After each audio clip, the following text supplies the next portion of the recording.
Okay, so we're back. I know the first session was around 40 minutes long.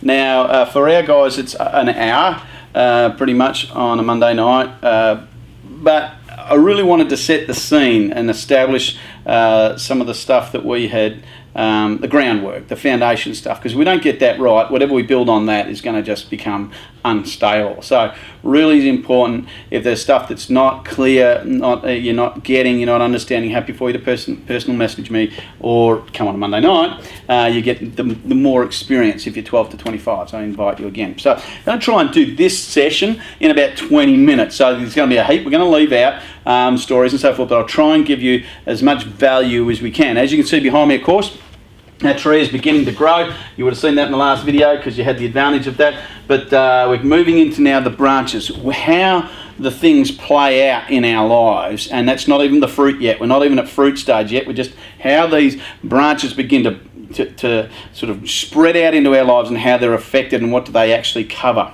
And so, like last week, the first week, I invited you around the fireplace. Tonight, the second session, we invited you to the table. And so I wanted to invite you to the table, to join me at the table, to commune with me about the table. And I don't know about you, but in the early days of when I was growing up, we all sat at a table and had dinner. And more so now, we probably sit on the couch and we sort of eat food on our laps and watch telly, and for some of you go, no way, we'll never do that, and for others go, yeah, we've been doing that ever since I was born, and so different family environments have different values and different ideas, and it's really important that we understand that because another family has a certain set of values or a certain way of doing something doesn't mean that your way is the wrong way.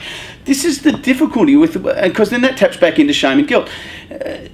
People might have an idea of like, well, I wouldn't live my life that way. Well, that's okay, because my life is not your life. You live it however you want, and I'll live it however I like. Imagine being that free, where you just go, sweet as, you do that. And not feeling like, unless everybody comes along with you, that everything's going to get all resentful and bitter and twisted, or unless everybody invites you along to something that you're like this and all sort of caught up on yourself. The fact is this. Every family has a certain set of values. Some are lacking, some are more, and other families you may look at might have a really high standard, within, or high values within the home.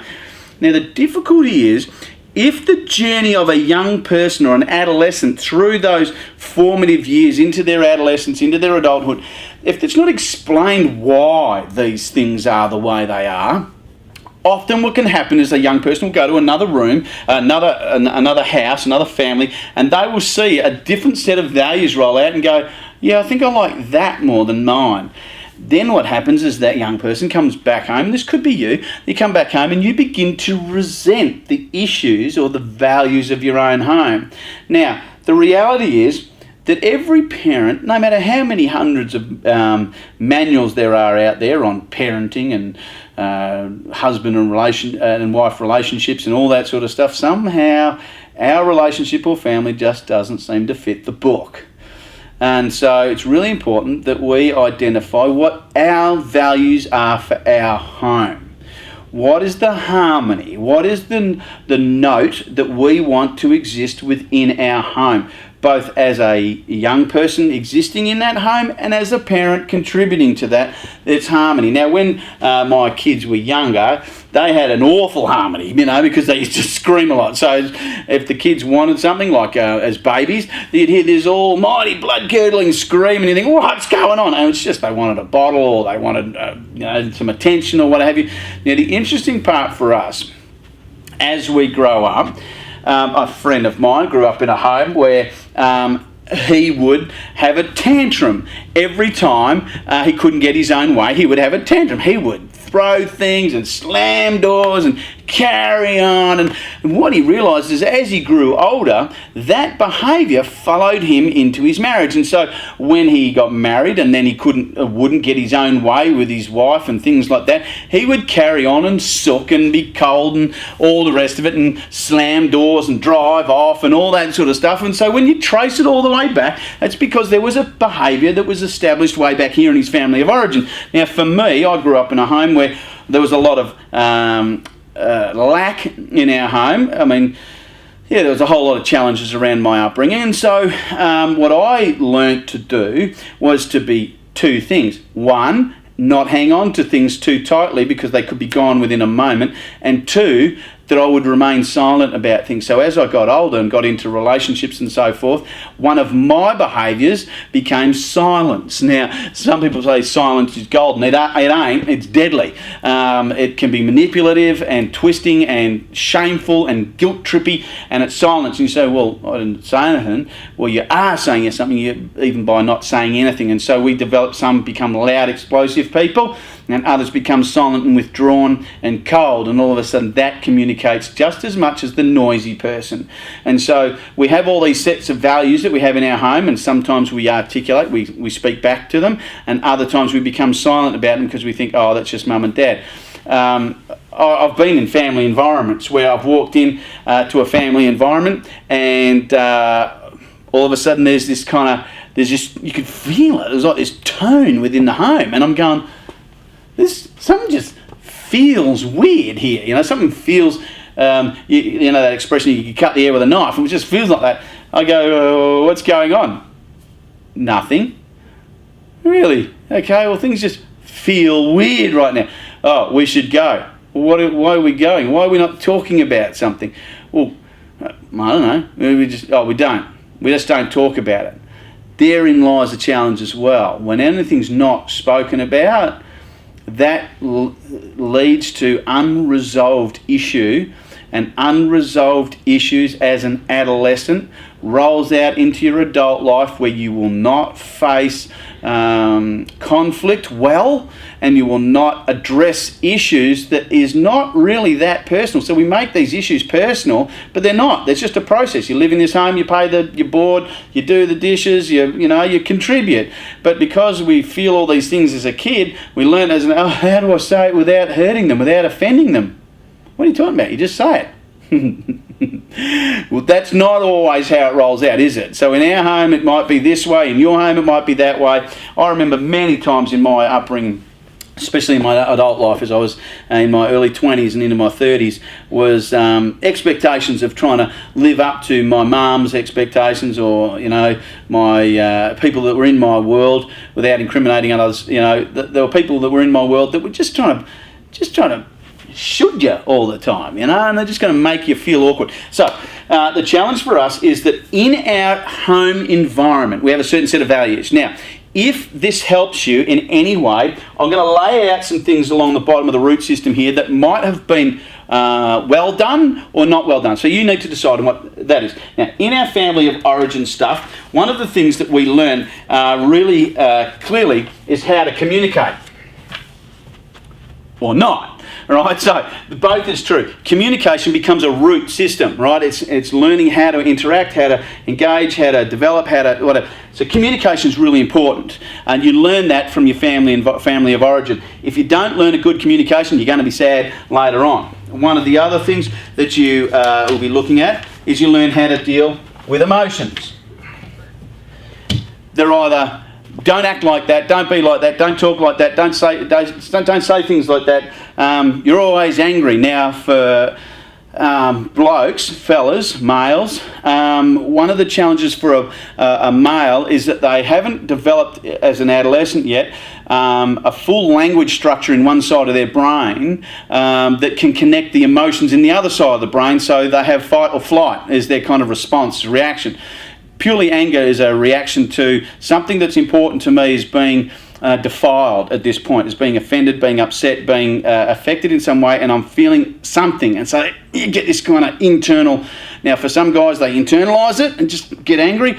Others get very violent, punch walls and all that sort of stuff. So emotions in our home environment is where we need to learn how to deal with our emotions, whatever they are, and to be able to discuss them in a way that's healthy, So, anyway, we can talk more about that. Hopefully, in our family environment, we get our needs met. Oops, we'll chuck it here. There we go. We get our needs met. Now, our needs aren't our wants. I want the latest phone. Do you need the latest phone? No. Do you want it? Yes. And will you carry on like a pork chop until you get it? Absolutely not. You will be the most obedient young person and just be compliant and say, yes, mum, yes, dad, you're so right. No, you won't be. You'll carry on like a pork chop until you get what you want and not what you need. Now, your need is, my dad used to say this, simple as this, wasn't very affectionate, remember, in session 1. So he would say, well, I provide all your needs. I put a roof over your head and clothes on your back. What else do you need? Now, that instantly communicated to me, something within me said, well, I wouldn't mind a hug, but the words would come up to here, and it was like I could not say, well, I wouldn't mind some love, because that was his way of showing love. Well, I put a roof over your head, I pay the bills, and put food on the table and clothes on your back. What else do you need? I need love. I need love. That's what we need. So that's where you learn it. You learn it in your family environment. If you don't know how to, if you didn't get it, you won't know how to ask for it. All right. So if you didn't get something in your upbringing, you will have a great difficulty in asking for it, and sometimes you'll even feel like you don't deserve to ask for it. Like you'll seem like you're really needy, and in certain aspects of your life, and whether it's a spouse or whatever, you'll go to look at that and say, well, yeah, my needs aren't being met, so therefore, oh, that's right, that person over there will meet my needs. That person over there will meet my needs. That business, that car, that thing, that will meet my needs. Not cool. Have a look inside. One of the other things you'll get is you learn many of our values are in that. What we value. What is a value in your household? What do you hold as a value? And you can have a look at that. If you don't know what values are, just go on the internet again and type in what does values mean. Not what is the price of your car. I'm talking about the values. The things that if everything else was stripped away, what do you value? Do you value family time? Do you value spending time with your mum, your dad, your spouse, your brothers, your sisters, your friends? What do you value? Also your beliefs. What do you believe in? What do you believe? What is all your energy being put into? So many of your values and your beliefs. And also a really critical one is in here is your sense of self. Who you are.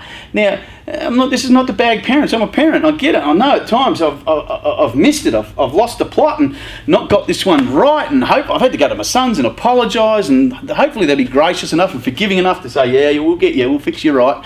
But a sense of self. Who you are as a person.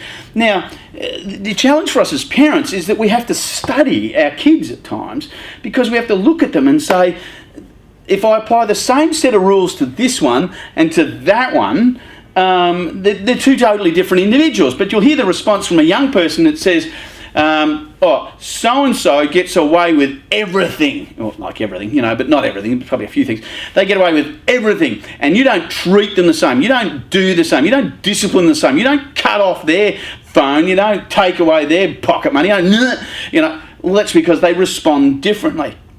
In our environment, it could be you take away money for me, and I was going to have a tantrum. My brother, if it was time with his mates, you took away, for example, in school. I would rather go to the principal's office and get the cane, or the strap, or whatever it was, than you to take away my lunchtime. I said, dude, just whack me, because I sort of was used to that. But just whack me, get it over and done with, and let me go play.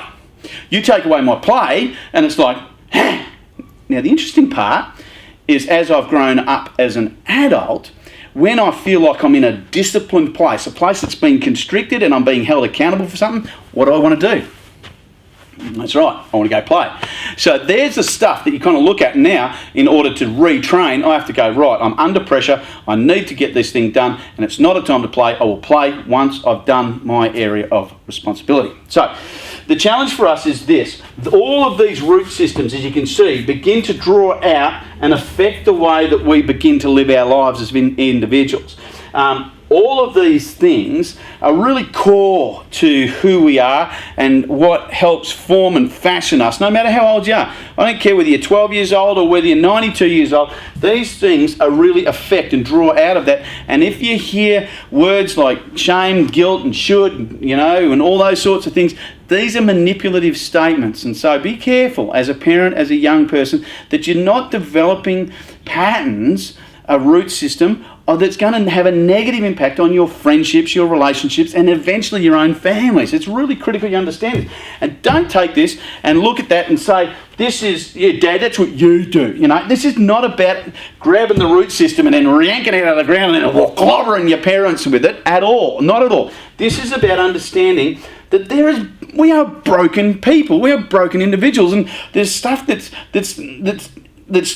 deep into unhealthy stuff, and we need to just kind of restrict the flow down into that. And as you begin to restrict the flow, you will see a response. You know, I went for a blood test the other week, and they put a tourniquet on my arm, and then they said, just pump your arm, and all of a sudden this vein began to pop up, and I'm going, oh. And so, but when they let go of the tourniquet, what happened? Blood flow, because it was restricting the flow of blood to my arm, you know, and it was like, oh, okay, that's interesting. It's the same what we're going to do. Let's just tourniquet some of the things in our lives for a chance, just for a little while. Just put the tourniquet around it and begin to restrict the flow of allowing that particular behaviour to evidence itself more and more. Let's practice a different one. And so the challenges was like that when I was it's funny, you know, sort of things when I sit at the dinner table. You know, I'd sit at the dinner table and I'd put my elbows on the dinner table. You know, my mum or my dad would whack my elbows off the table. If I didn't leave my soldiers, my knife and fork, if I didn't join them together, you know, in the centre, that was an indication that I was finished my meal. I just kind of left my knife and fork, you know, however it was. But, you know, if I had a soup bowl and I was eating soup from the front, they would tell me off and say, tilt your soup to the back and take it, scoop it from the back. That's why the spoons are shaped differently, blah, blah, blah, blah, blah. So all this stuff, I'm thinking, whatever. Now, later in life, that's really helped me understand what etiquette is and what's appropriate in certain restaurant settings. But at that point, it was like, oh man, seriously? They had certain values that they were applying to that environment, and so it's really important that, you know, oh yeah, my mum used to do that. No, if my mum knew that I actually sat in front of the couch and ate my dinner in front of the couch, she'd probably kill me now. But you know, different sets of values, and so the challenge was that, you know, my wife, for example's family used to always sit around the table. It's quite unusual to walk there and to go there and to be around that. And then, but all of a sudden you realise that they started communicating with one another, like, this is how's your day going, whatever. And then you'd have the meal, and then they'd have dessert, and then we'd have chocolate and coffees, and it was like quite bizarre and quite lovely, but kind of quite frightening and awkward at the same times. So family values, these kinds of things. So the challenge for us guys as we go through this series, I'm going to draw this one up really tight so that, because we're going to go into the next session tonight, and I'm going to re-record this later in the week, and we're going to be talking. We're going to be welcoming you to the couch. So week one was inviting you to the fireplace. Week two is inviting you to the table. This week I'm going to be inviting you to the couch, and next week I'm going to be inviting you to the bedroom. So that's going to be an interesting one, and so a bit scary. So hang on for that. It will be PG rated, but we will be talking explicitly about what that looks like, and it might be not what you think, you know. So the challenge for us guys is simply this. If we don't get a healthy perspective around some of this, and healthy is a pretty large word at sometimes, because it's like whatever somebody else thinks you should live your life. This is about identifying in you. How do you want to live as a person? There is stuff that's just in your gut that you just know isn't right. There's stuff in your gut that you know is right, and you've got to learn to lean into that a little bit more. If it's your values, then they're your values.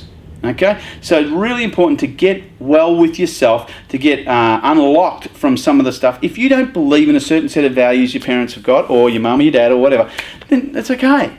It's okay. It's about your life. It's not about, up yours and never want to speak to them again. It's not about that. But there are some very unhealthy families, and we deal with it every single day. So I want to encourage you in this Family of Origin series. As you can see, we've spent a fair bit of time in the trunk and in the root system. What are we drawing out of? What are we pulling up into this, and what is going to be the fruit out of that? What is going to be the stuff? And let me tell you this. Just from my heart to yours, if we don't look at this, if we don't deal with this, relationships are going to suffer, friendships are going to suffer, your emotions are going to get an absolute hammering. You're going to feel like there's always this thing. There's always this gap. There's always this emptiness. There's always... Come on, we can do this. We can get free and be healthier people, happier people, whole people, affecting other people's lives, and we just can. We can get free of that, whether you believe in God or in faith or something like that, or whether you just believe in like these things don't have to be the same as my parents. Because if the reality is, if you've said things like this, I'm never going to do what my parents did, you'll probably end up doing what your parents did. It just might look different, and then you'll look in the mirror and think, oh man, I'm even starting to look like my parents. So let's break that. Now, for those of you that have got excellent parents, honour them. Just say, man, mom, dad, just turn around and say, dude, I just totally dig, Dad, the way that you're such a hard worker, man. You are just, mums and dads need it too. Say to your mum, you are such a generous person. Just love you. You're an amazing one. I thank you for putting that into my life. I thank you for showing me how to do that. You're not saying that they're the most magnificent person in the world. They're awesome at that. Remember? Honour. Weighing up what's good, what's not so good. And we don't need to go, yeah, but. Yeah, Dad, you're awesome at this. Yeah, but. Don't add the yeah, but. Just go, you're good at this. And just see the responses you get. I'll see you next week.